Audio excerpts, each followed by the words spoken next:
sıra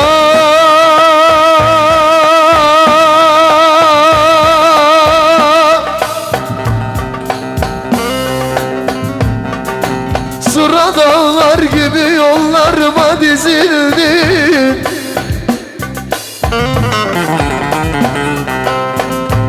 Selvi boyun ile hep karşımda süzüldü, zalim süzüldü.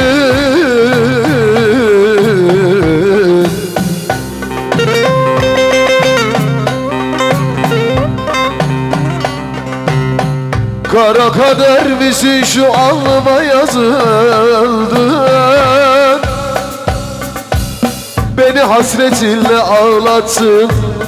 Gel, gel, gel yeter. Gel yeter.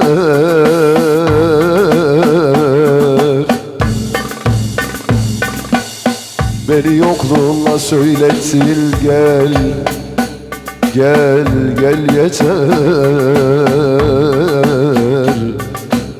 Gel yeter. Bir görünüp bir yok oldu gözüme.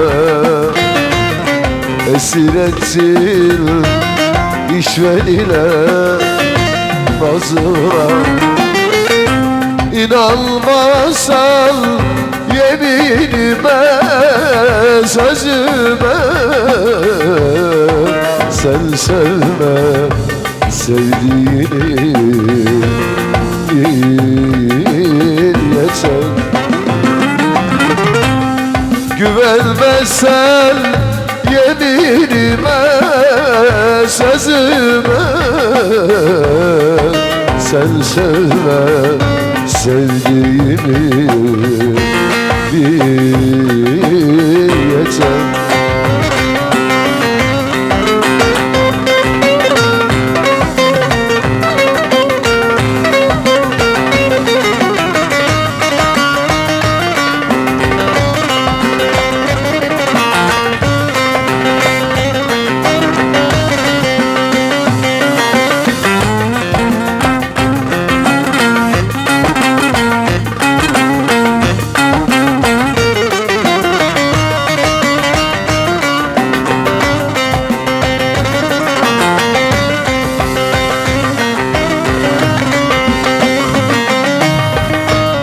Gönlümün isyanın öldü sevgiye. Yaşamam belki de çıkmam seneye. Sevenlerin çektikleri çileyi dosta değil düşmanıma sor yeter. Aşıkların çektikleri çileyi Mecnun ile Leyla'sına sor yeter. Bir görünüp bir yok oldu gözüme. Esir etsin işvel ile nazıra.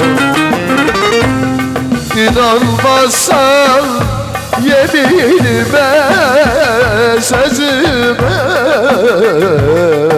sen sevme sevdiğimi bil yeter.